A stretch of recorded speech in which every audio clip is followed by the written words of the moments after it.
اگر میں صفحۂ کرتاس پر منتقل کرنا چاہوں تو بسم اللہ الرحمن الرحیم. یہ سب بسم اللہ الرحمن الرحیم. یہ سب اور میری زندگی کشمیر کے ان شہزادوں کے نام جو مجبور و بےکس پہاڑوں کے دامن میں ابدی نیند سو رہی ہیں اور جن کی روحیں صبح آزادی کی منتظر ہیں. جی ہاں، یہ سب کشمیر کے ان جانثاروں کے نام جو پہاڑوں کے دامن میں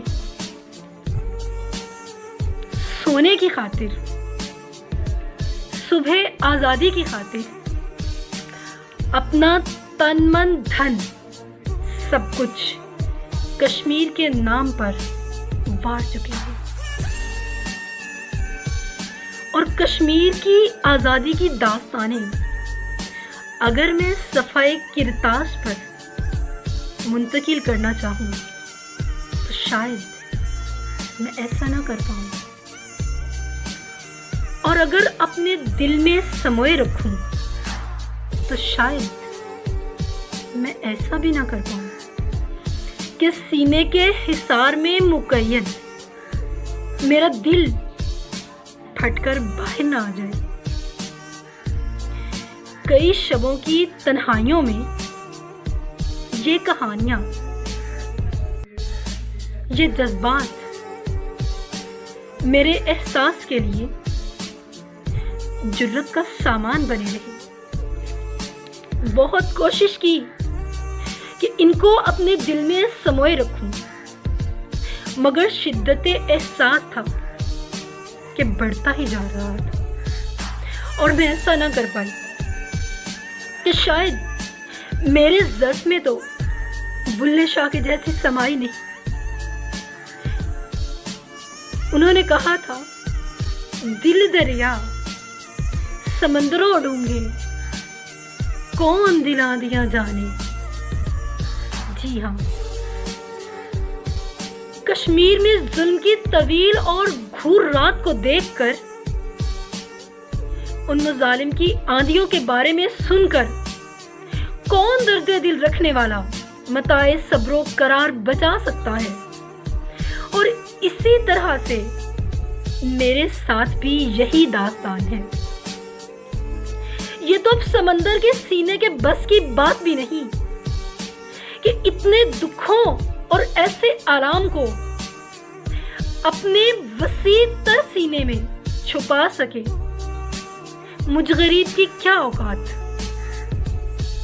پہاڑوں کی بھی کہیں آنکھیں ہوتی کہ جن کے دامن میں درندوں سے بدتر انسانوں کا ایک غول، کچھ مجبوروں بے بس، مجبوروں لاچار انسانوں کی ہڈیوں کو چچوڑ رہا ہے،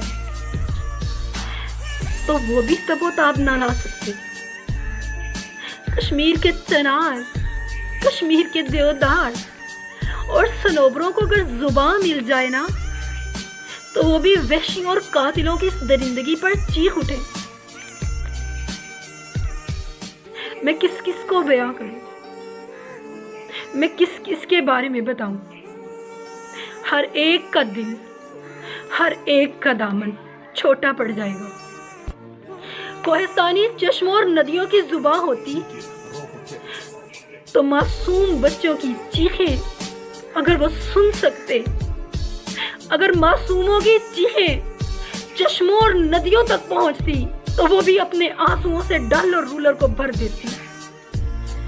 لیکن انسانوں کے دل 57 اسلامی ریاستوں کے باوجود انسانوں کے دل کوہ دریا سے زیادہ کٹھور اور شجر و احجار سے زیادہ سخت ہو گئے ہیں.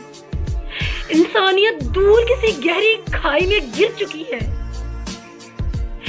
کیا کہا جائے ان دلوں کے بارے میں. جو پتھر بن چکے ہیں، جن کے دلوں میں ایک ذرہ برابر بھی انصاف دلانے کی ہمت نہیں رہی۔ اور کیا کہا جائے ان درندوں کے بارے میں، جن کی گواہی تو خالق ارض و سما نے خود دی ہے۔ آخرکار تمہارے دل سخت ہو گئے، پتھروں کی طرح سخت، بلکہ پتھروں کی سختی سے بھی وہ بڑھ گئے، کیونکہ پتھروں میں سے تو کچھ ایسے بھی ہوتے ہیں جن میں سے چشمے پھوٹتے ہیں اور ان میں سے پانی نکل آتا ہے، اور کوئی تو خوف خدا سے لرز کر گر بھی پڑتا ہے۔ مگر ان درندوں کی درندگی کو ابھی تک کسی معصوم پہ رحم نہیں آیا۔ انہیں کسی معصوم کی اس ماں پہ رحم نہیں آیا کہ جس کے سینے میں چھپ کر معصوم بچے پیار بھری کہانیاں سناتے ہیں۔ انسانیت مر چکی ہے، کسی گہری کھائی میں گر چکی ہے، اور الحمدللہ ابھی تک کچھ ایسے لوگ ہیں جو کشمیر کی خاطر اپنا تن من دھن قربان کر دینے کے لیے بھی تیار ہیں۔ اور سلام ہے اس دھرتی ماں پہ بسنے والے ہر صاحب ایمان کو کہ جس نے سمندروں کے برابر، پہاڑوں اور ندیوں کے برابر، چشموں کے برابر، بلکہ ان سے بھی کہیں بڑھ کر دکھوں کو اپنے سینوں میں سموئے رکھا ہے، اور درندوں کی درندگیوں کا بہادری اور صبر سے مقابلہ کرتے ہیں، اور انہیں یہ بتائے جا رہے ہیں کہ صاحب ایمان ہر چیز پہ بھاری ہے۔ کئی لاکھ درندوں کا مقابلہ پتھروں سے کرنے والے ان شہزادوں کو تہ دل سے میرا سلام ہے، اور ان شہزادوں کو پالنے والی ماؤں اور جنم دینے والی ماؤں کو کروڑوں اور لاکھوں دلوں کا سلام ہے۔ ہم ان ماؤں کا قرض کبھی نہیں چکا سکتے۔